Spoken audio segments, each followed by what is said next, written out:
Assalamualaikum warahmatullahi wabarakatuh.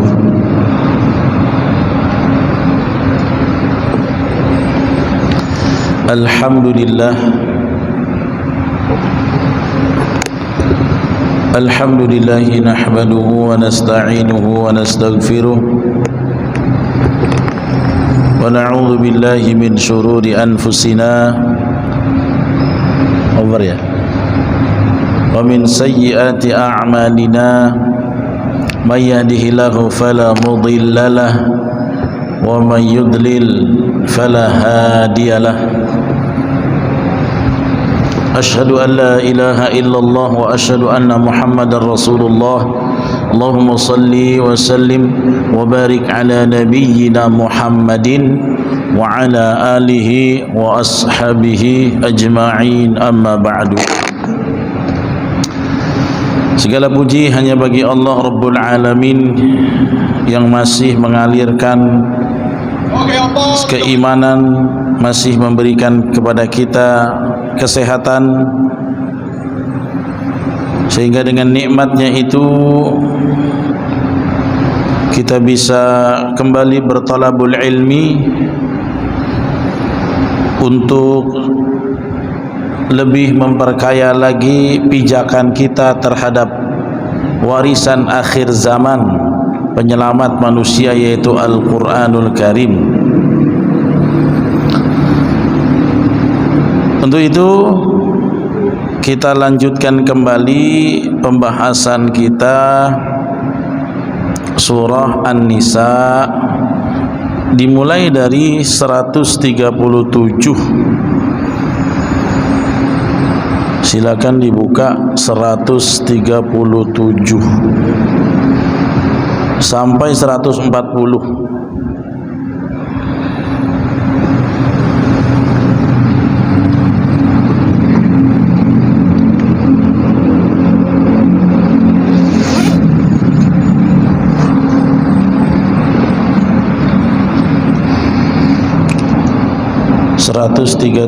Sampai 140. Mohon maaf, kita skip 139 dan 140. 137 sudah ya kemarin. Ya, 2 ayat saja. 139, alladzina yattakhidunal kafirina, sampai 40. Baik, saya baca, diikuti. A'udzu billahi minasy syaithanir rajim.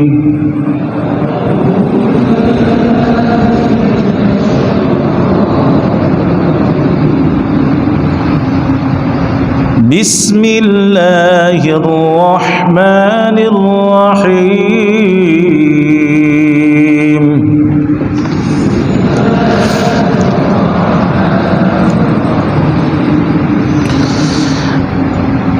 الذين يتخذون الكافرين أولياء من دون المؤمنين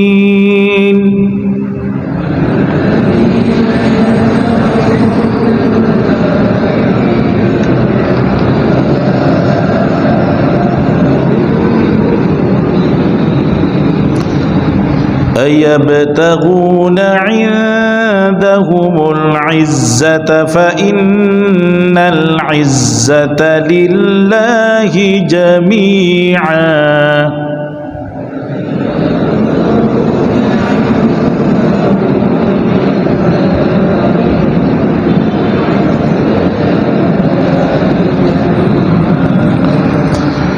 وقد نزل عليكم في الكتاب أن إذا سمعتم آيات الله يكفر بها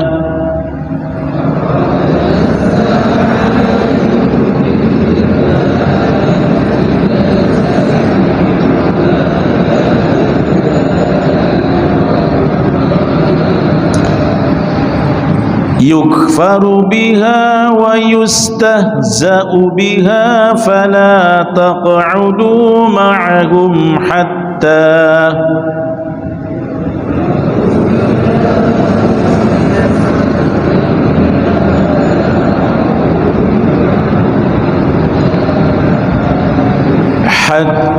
yakhudu fi hadithin ghairih.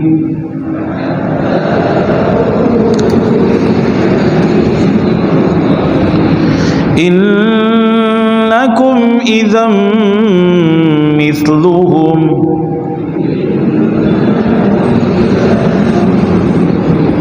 Yang terakhir ini siap-siap napasnya. Innallaha jami'ul munafiqina wal kafirina fi jahannam jami'a.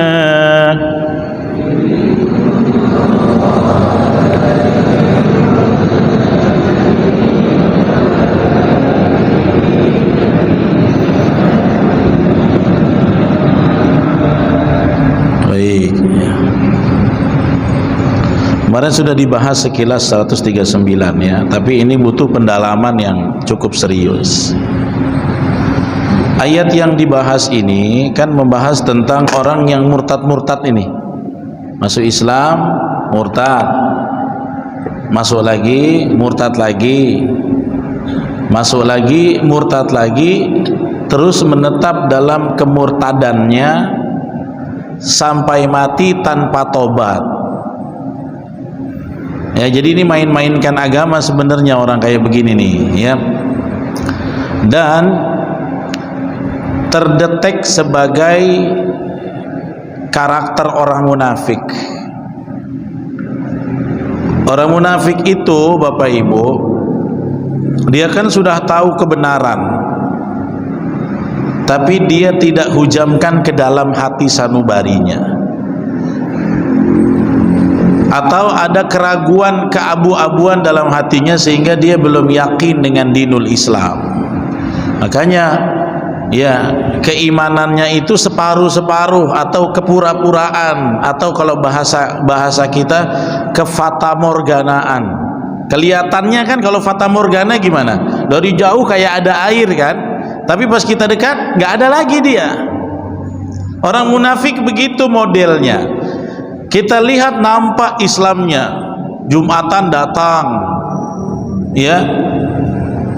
Kalau dalam acara-acara yang perhelatan besar sebagaimana kaum munafik di zaman Rasul selalu hadir, tapi ketika harus berjuang atas Islam, hidung pun tak nampak. Dari jauh kelihatannya dia orang Islam, tapi kalau kita kulik lebih dalam, lebih dekat, ternyata isi komponennya itu sama sekali bukan Allah, kecuali sedikit saja. Itu orang munafik, ya.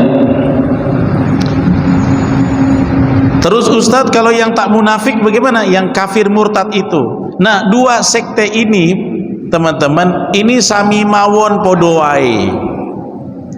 Orang kafir itu pengen sekali memadamkan cahaya orang Islam, dan begitu pun juga orang munafik.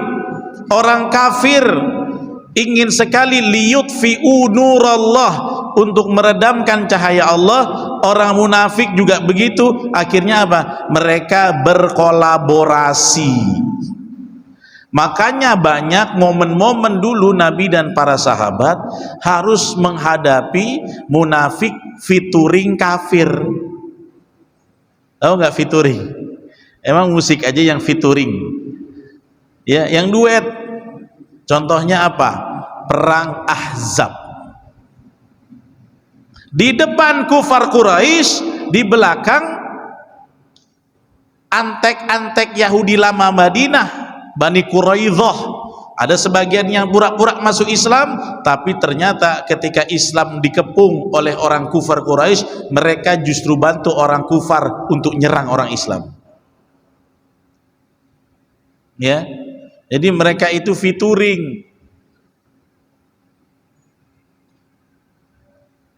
Makanya Syekh Abdul Aziz pernah mengatakan, ya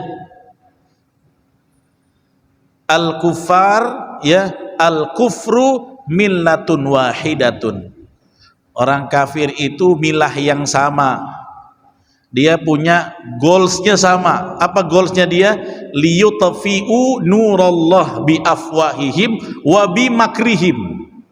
Dia ingin meredam cahaya Allah dengan lisan mereka atau dengan konspirasi makarnya. Tujuannya sama. Nanti endingnya sama, dicampaknya ke jahanam sama-sama.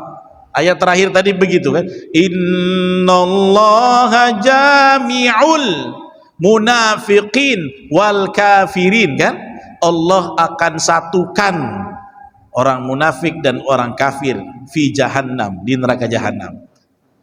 Jadi duetnya dikekalkan oleh Allah. Kalian mau kerjasama, mau menjatuhkan orang-orang kaum mukminin, nanti di akhirat ku bikin sama kalian, sama-sama penghuni neraka jahanam.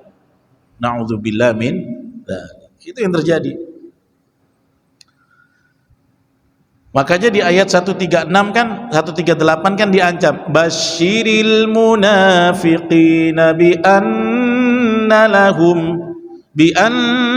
lahum adzaban alima. Kasih kabar kepada orang munafik, bi anna lahum, sesungguhnya bagi mereka azab yang pedih. Walaupun kata-katanya basyir. Basyir itu apa? Berikan berita gembira. Kalau orang Betawi bilang, Pak, kenapa berita gembira tapi menyakitkan? Ini kalau orang Betawi bilang kecelek, Pak. Kalau orang Melayu bilang kecelek itu apa ya? Tertipulah dia. Apa ya kalau saya bahasa Melayunya kecelek tuh? Pasti yang orang Jawa Barat, yang orang Jawa, yang orang Betawi tahu, Pak, kecelek. Ya. Ketipu mungkin ya, ketipu. Ya. Karena niatnya kan mau nipu juga, ya kan? Niatnya orang munafik kan nipu. Outside-nya Islam, inside-nya kafir, nipu dia. Akhirnya apa? Tipuan itu balik kepada diri sendiri. Apa tipuannya akhirnya yang balik kepada mereka sendiri? Mereka sudah capek-capek pura-pura ibadah, ending-endingnya masuk neraka, dikerak lagi paling dalam. Bukan cuma masuk neraka, dikerak paling dalam, paling panas, paling hina. Itu orang munafik. Pertanyaan saya, zaman ini ada tidak? Banyak atau sedikit? Enggak banyak, Pak. Banyak. Bukan banyak, tapi banyak. Banyak sekali. Di zaman Nabi mereka sudah eksis, makanya Nabi itu punya BIN, Badan Intelijen, ya namanya bukan BIN tapi BIM, Badan Intelijen Munafikin, Pak. Siapa? Ya, ini orang yang paling tajam pandangannya, paling jago penelitiannya, namanya Hudzaifah ibnul Yaman. Jadi Hudzaifah tuh akan memberikan informasi khusus kepada Nabi, ini munafik nih, ciri-cirinya nampak jelas ya Rasulullah, ini munafik, ini muslim hakiki, ini pura-pura, ini tidak. Beliau punya badan intelijen Hudzaifah ibnul Yaman. Makanya kalau ada orang yang tidak dekat dengan Nabi meninggal, ya, kemudian Hudzaifah ibnul Yaman memberikan informasi, itu hampir Nabi tidak ikut menyertai sholat jenazahnya. Kenapa? Kalau ada orang yang terdeteksi munafik, Nabi ikut sholatkan, khawatir akan jadi legitimasi untuk orang seperti dia. Makanya biasanya Nabi suruh yang lain mimpin sholat, beliau tidak hadir kalau yang meninggalnya orang munafik. Takut jadi pembenaran, makanya beliau nggak ada. Dan dari mana tahu infonya? Nabi kan fokus mengajar umat. Itulah ada ya badan intelijennya, yaitu Hudzaifah ibnul Yaman radhiyallahu anhu.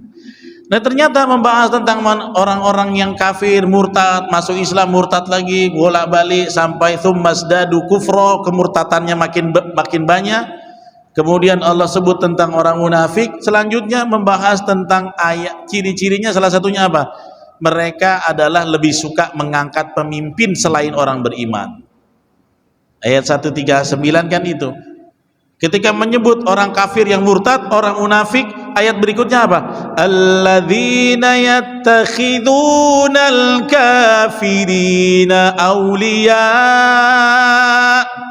Orang-orang yang mereka mengambil orang kafir sebagai aulia, sebagai pemimpin.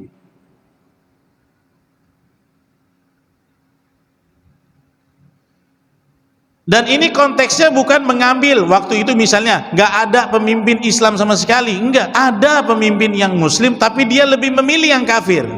Kalau nggak ada yang muslim sama sekali, kita harus menentukan berbaiat, dipaksa, kalau nggak bahaya. Itu masih ada argumentasi untuk kita perdebatkan, seperti yang saya ceritakan. Kalau Bapak bertugas di Amerika, kemudian pemilihan presiden, lima-limanya kafir, milih atau tidak? Para ulama mutaakhirin berpendapat pilih, tapi teliti, selidiki, observasi dari 5 calon mana yang permusuhannya kepada Islam paling minimal, pilih yang itu. Wah, nggak ngaruh. Kalau kemarin di Amerika Joe Biden tidak menang, Donald Trump menang, dia akan menggelontorkan senjata lebih banyak lagi untuk membombardir Palestina. Itu udah ikrar dia. Waktu Donald Trump jadi presiden, habis Islamofobia di Amerika, Pak. Habis kita. Dijepit. Nah, Joe Biden ini kafir juga, tetapi ya adawahnya, permusuhannya tidak sekental Donald Trump. Nah, ini kalau konteksnya kita terpaksa harus memilih di antara pilihan yang jelek semua. Kaidahnya namanya ya dalam usul fikih akhafu darurain. Ingat tuh kaidahnya. Akhafu darurain. Memilih yang paling tipis kemudorotannya. Ya, jadi bukan kita nih orang Islam dalam menentukan satu pilihan istikharah harus yang bagus dan baik, yang jelek enggak juga. Sekarang orang Islam tuh harus cerdas ketika harus memilih satu pilihan jelek semua. Ayo, bingung kan? Jelek semua. Ya. Misalnya gini, Bapak disuruh milih gubernur. Ya, yang satu nggak pandai ngaji, yang satu dua nggak pandai ngaji, yang tiga nggak pandai ngaji, bingung. Nggak usah milih, jangan. Kita harus observasi, tiga-tiga nggak pandai ngaji, tapi ternyata yang satu itu masih suka ke masjid sholat. Yang kedua, sholatnya Jumat saja ke masjid. Yang ketiga, nggak pernah ke masjid sama sekali, hatta Jumat. Kita pilih yang satu, walaupun nggak pandai ngaji tiga-tiganya. Itu caranya Pak, kaidahnya, paham ya Pak?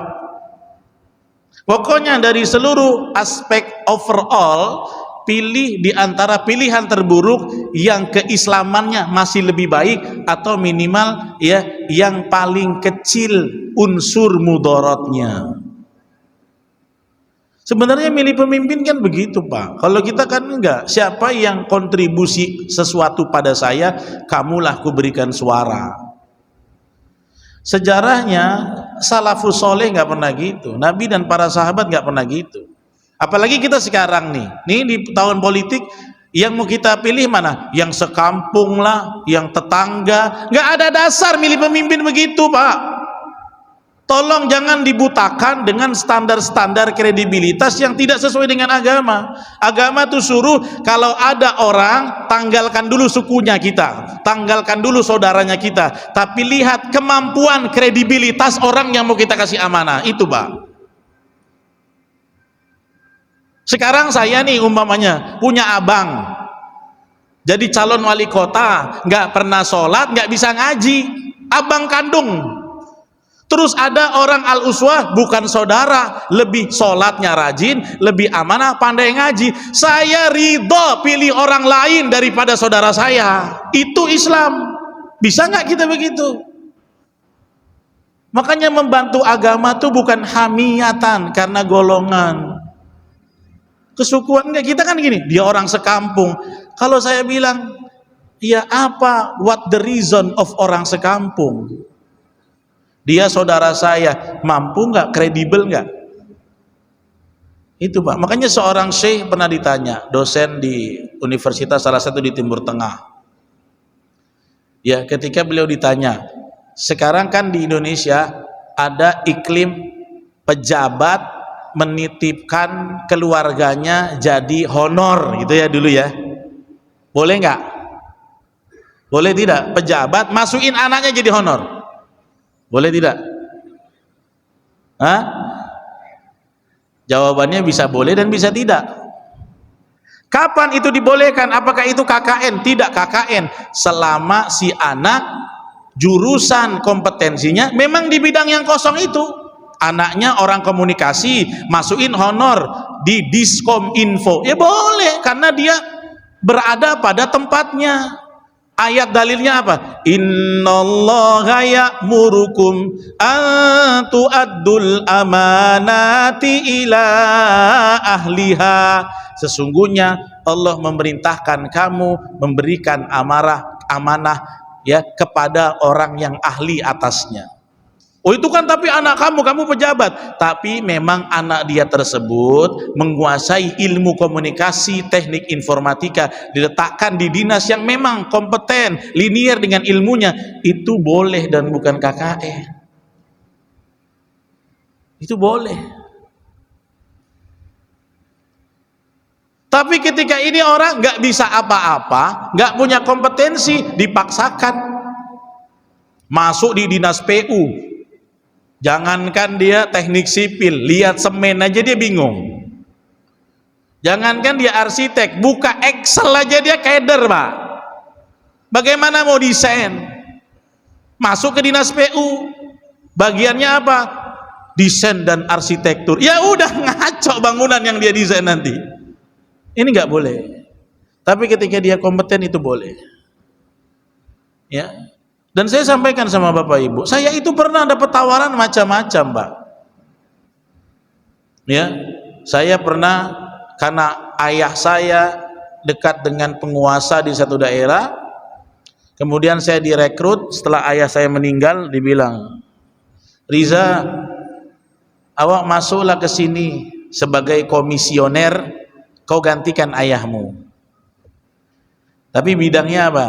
Bidangnya hubungan internasional, urusannya dengan ya kunjungan, studi banding, kemudian menjadi penerjemah bahasa Inggris. Itu Pak lezat sekali gajinya tuh.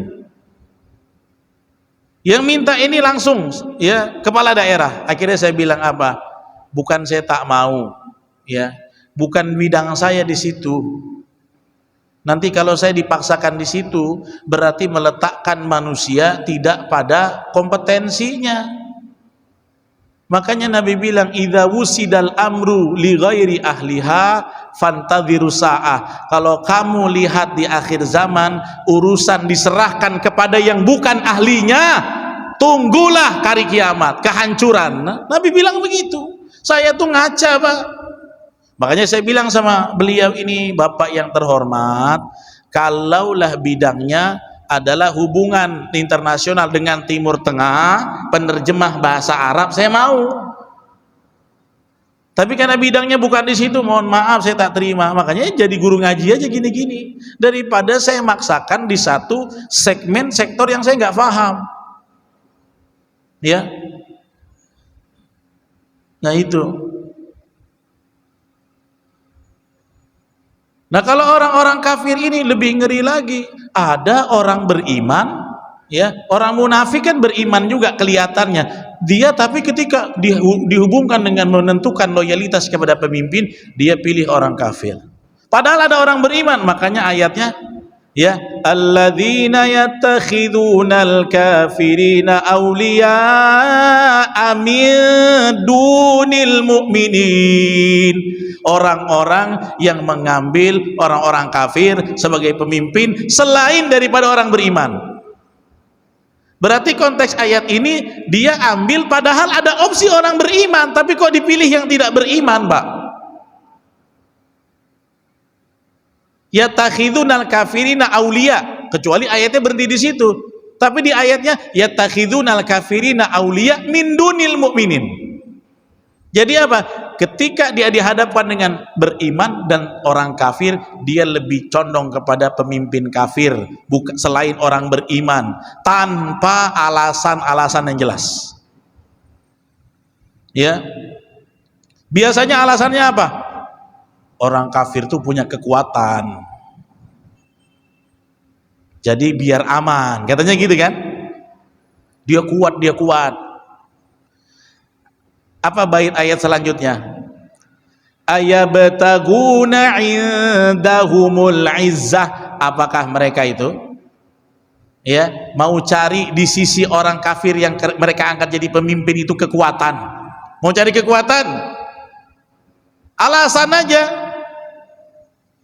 Makanya ayat ini ditutup apa? Mereka ingin mencari kekuatan di sisi orang-orang kafir itu biar aman katanya. Tapi kata Allah, fa innal izzata lillahi jami'a. Ya, tetapi maka sesungguhnya milik Allah lah seluruh kekuatan.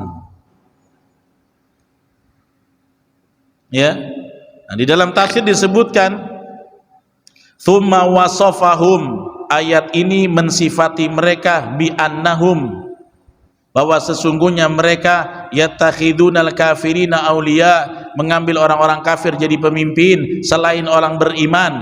Bimakna annahum ma'ahum fil haqiqah. Maknanya apa? Sesungguhnya secara hakikat si orang yang memilih condong memberikan amanah kepada orang kafir jadi pemimpin, dia bersama mereka pada hakikatnya.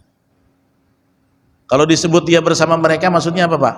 Nanti kalau mati orang kafir dicampak kemana, dia pun ke situ juga. Ya. Bahkan di sini dikatakan wa yuwallunahum ilaihim bil mawaddah. Bahkan dia berkasih sayang dengan orang kafir.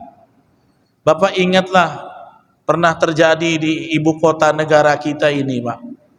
Orang mukmin berhadapan dengan orang kafir. Yang orang kafirnya bukan sikit yang milih, Pak. Sedih saya kalau ingat kisah itu, Pak. Bahkan ada orang beriman yang mempromosikan calon gubernur yang beriman itu dihantam sama orang beriman juga yang dukung orang kafir. Dan ini nyata di media sosial, di berita-berita berdebat dia. Itu orang bahkan kiai, Pak. Kok bisa dukung itu? Aneh ini. Tapi ya itulah akhir zaman terjadi. Ya. Kenapa? Ternyata terdeteksi kemunafikan. Makanya dia kalau dengan pemimpin kafir itu dia bilang apa? Wa yaquluna lahum idza khalau bihim, ya. Kalau ini orang munafik atau tipe-tipe orang yang imannya murtad keluar masuk, kalau dengan orang-orang kafir sejawatnya, innama nahnu ma'akum, tenang aja hei kafir, aku nih sama kalian. Terus kenapa kau kan beriman kau? Innama nahnu mustahziun, kami cuma ngolok-ngolok. Maksud apa kau ngolok-ngolok? Ai bil mu'minina fi idharihim lahum al muwafaqah, kami cuma menampakkan zahir sepakat dengan orang beriman, cuma menampakkan zahir sepakat. Zahir, Pak, batinnya hancur, Pak. Makanya kata Imam Ibnu Katsir, qala Allahu ta'ala munkiran fima salaku, ayat ini Allah mengingkari jalan mereka. Man, ya, muwalatil kafirin, kepada sesiapa kita yang memberikan loyalitas pada orang-orang kafir. Nggak ada, nggak boleh, nggak ada cerita, Pak. Ya.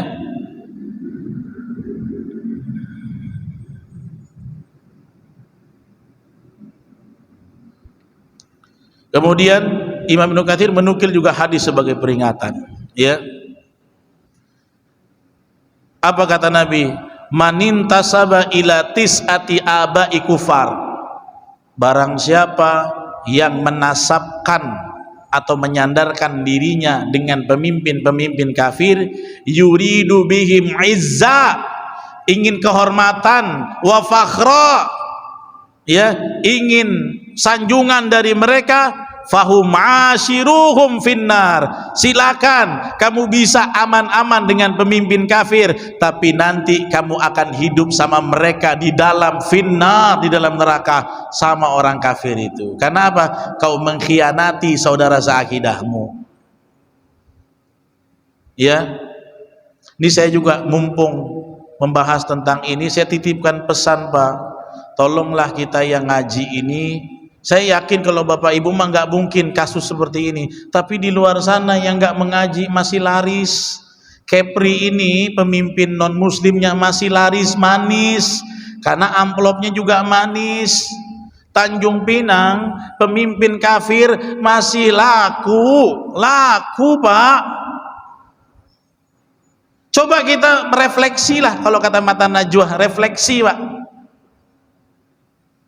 Perwakilan masyarakat sekepri nomor satunya, ya udah pikirin aja lah, keadaannya apa, akidahnya apa,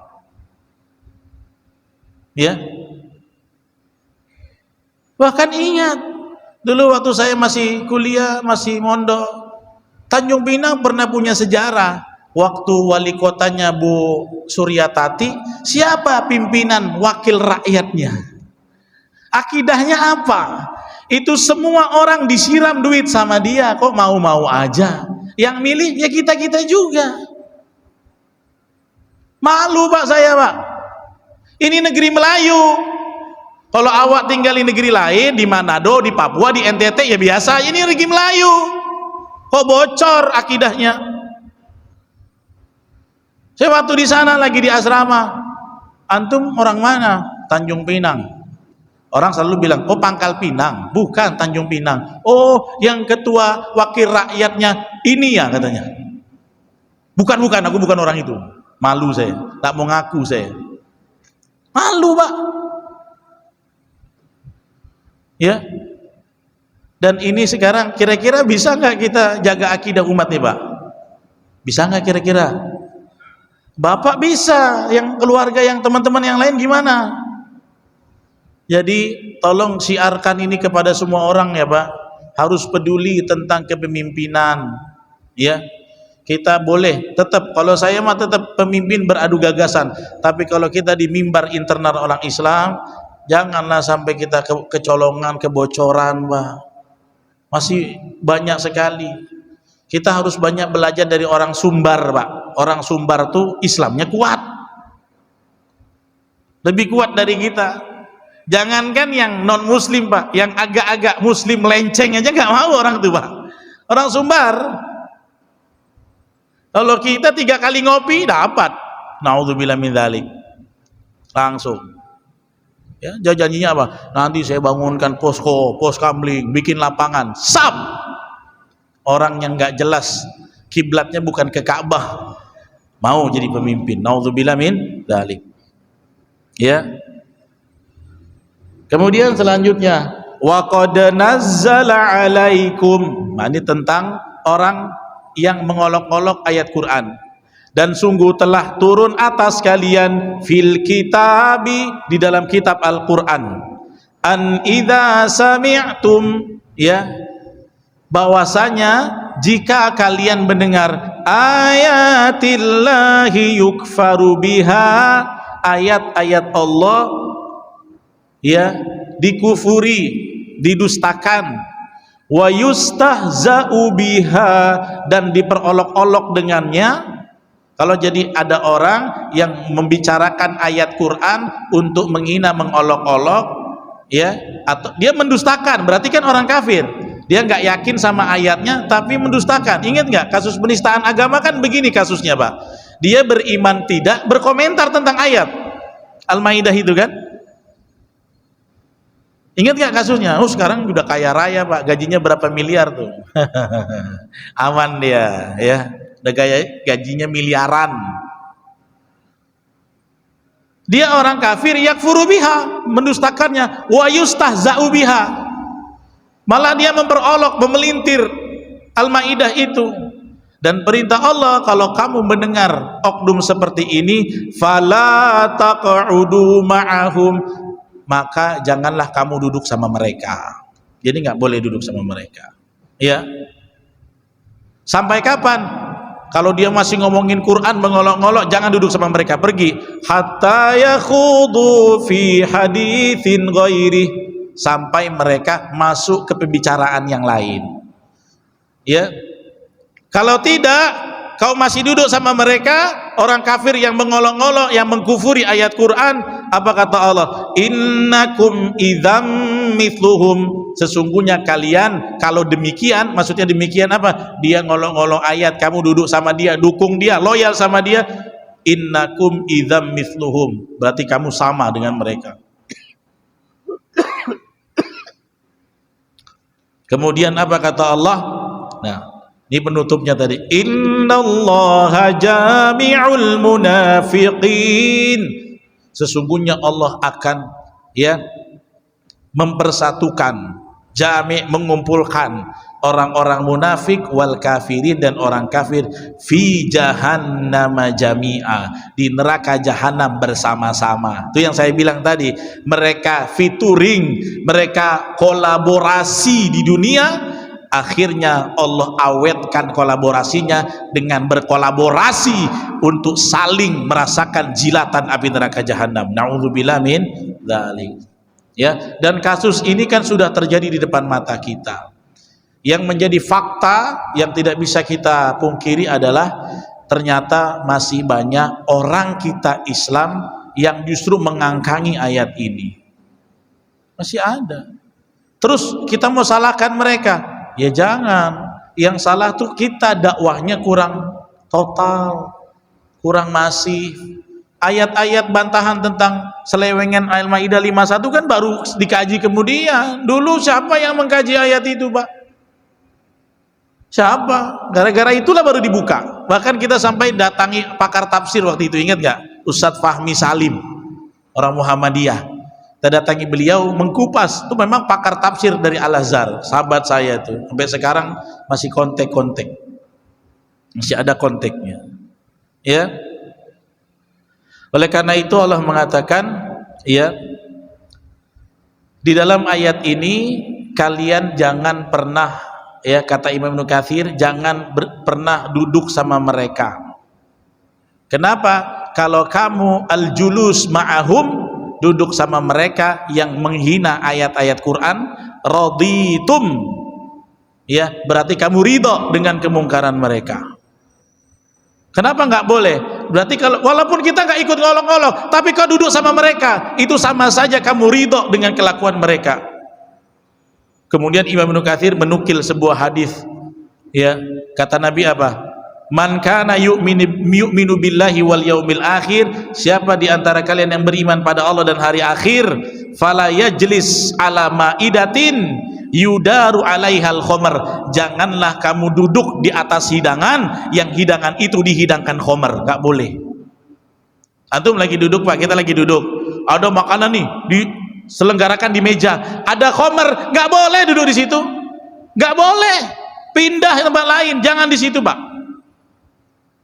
Itu kata Nabi, barang siapa beriman kepada Allah dan hari akhir, fala yajlis ala maidah yudaru fihil khomer, kamu duduk, ya, saya di atas meja yang hidangan itu dihidangkan juga khomer. Saya pernah waktu lagi keluar kota sama istri, lagi kepengen makan daging-dagingan, steak. Akhirnya kami ini kan buka tembok aja orangnya, bang mau ke situ nggak? Tengok, kami setiap lihat resto tuh ada halal muinya nggak? Nggak ada. Yuk kita tanya yuk. Kemudian saya tanya, Mbak, ini halal nggak nih restonya? Ya, oh di Jakarta waktu itu, Casablanca, mallnya kan besar, Casablanca. Oh kita nggak ada, Pak, no pork, no land, gitu kan? Ya, kenapa ada sertifikasi halalnya nggak? Nggak ada, Pak. Kenapa? Karena kita masih menjual minuman beralkohol. Tapi Pak, daging kita halal. Terima kasih Mbak, wassalam. Pergi saya, nggak ada urusan. Dan kenapa sertifikasinya tidak lulus? Karena masih ada itu. Jangan-jangan bumbu-bumbunya masih dimasak menggunakan alkohol. Nggak ada cerita, saya tinggalin, biarin, muka padam. Yang penting apa? Yaitu halalan thayyibah, kewajiban kita.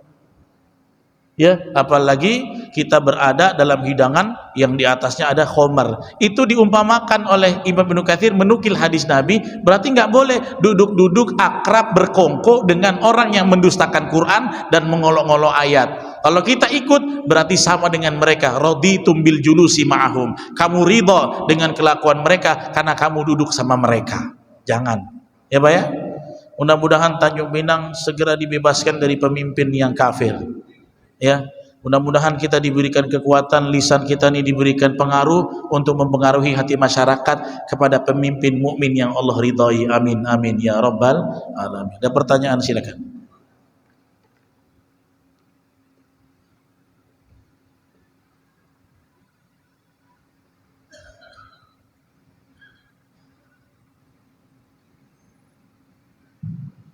Assalamualaikum warahmatullahi wabarakatuh. Waalaikumsalam. Kita dilarang memanggil pemimpin kafir dan rahim. Kemudian setelah rahim akan memilih para pemimpin, tapi ada juga yang maju adalah seorang perempuan. Bagaimana pandangan Islam terhadap pemimpin perempuan dan apakah pernah dilaksanakan pada zaman Rasulullah? Terima kasih. Assalamualaikum warahmatullahi wabarakatuh. Waalaikumsalam warahmatullahi wabarakatuh. Jadi pemimpin perempuan ini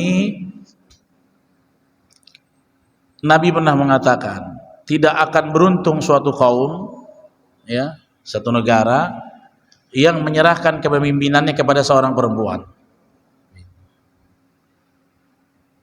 Kemudian ditahqiq lagi secara mendalam hadis ini.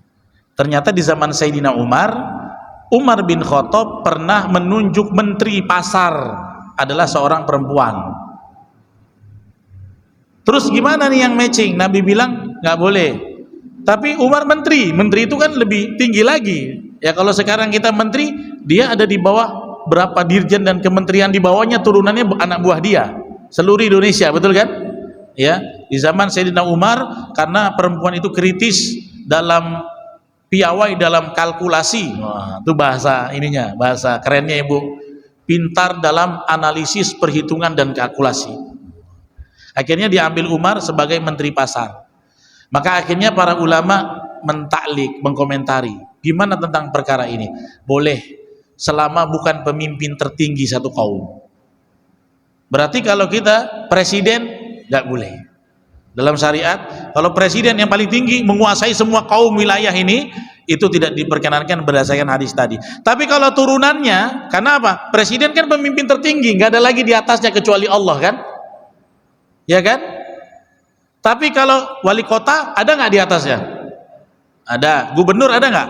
Ada. Anggota dewan ada nggak?